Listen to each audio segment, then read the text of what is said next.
Morning guys. Ito yung ating mga manok sa ating backyard. Ito yung ating pumpkin hatch. Isa rin pumpkin hatch din. Pumpkin hatch strip comb.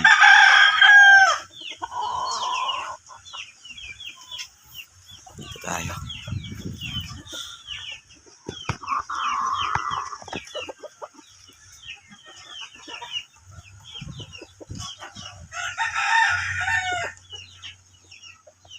Sweater.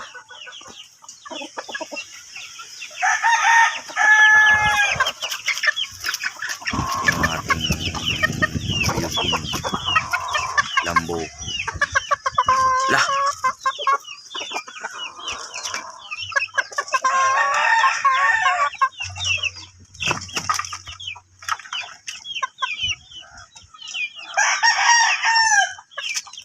Pumpkin hini. Pumpkin cross Kanawayan hatch. Ini yung labas, ang ganda. Oy. Ay dito sa yung Kanawayan hatch. Ang ganda siya. Bili ko nito nung siso pa 220. Anong laki-laki na siya. 20 lang guys. Laki-laki na siya. Ito yung ating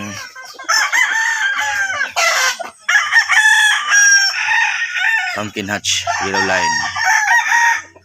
Ay, yellow line. Yun yung paa yellow.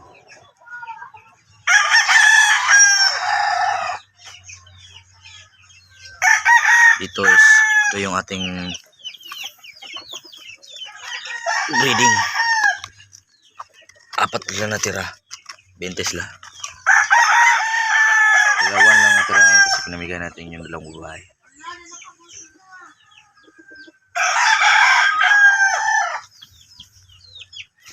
Yung ating sweater strip comb. Lakas pumalo to. Ito rin ating bigyan Boston Roundhead. 3 years.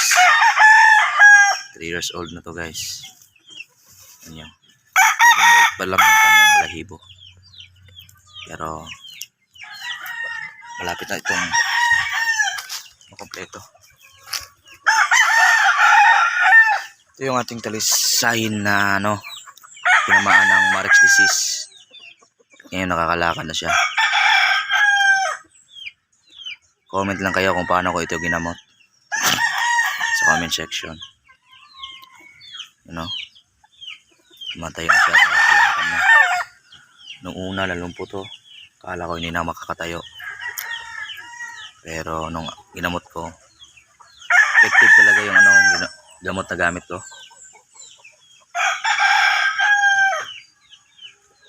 Tumaw. Ito yung ating binabae na strip comb.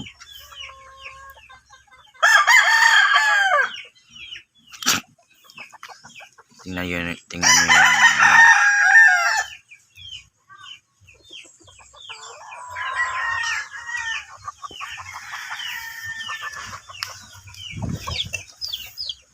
yun yung ating breeding.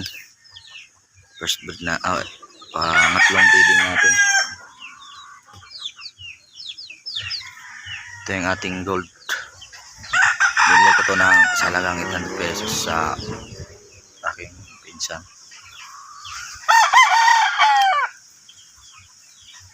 Gold.